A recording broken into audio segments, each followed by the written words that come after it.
So, as you may know, there's been an earthquake in Japan. It's like the biggest one ever recorded in Japanese history. It's like an 8 point something.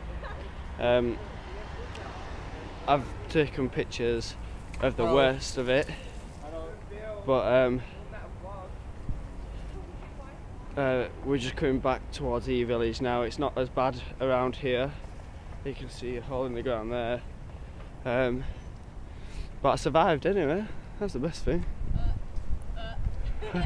Take a picture, guys. I'm alive. We're alive.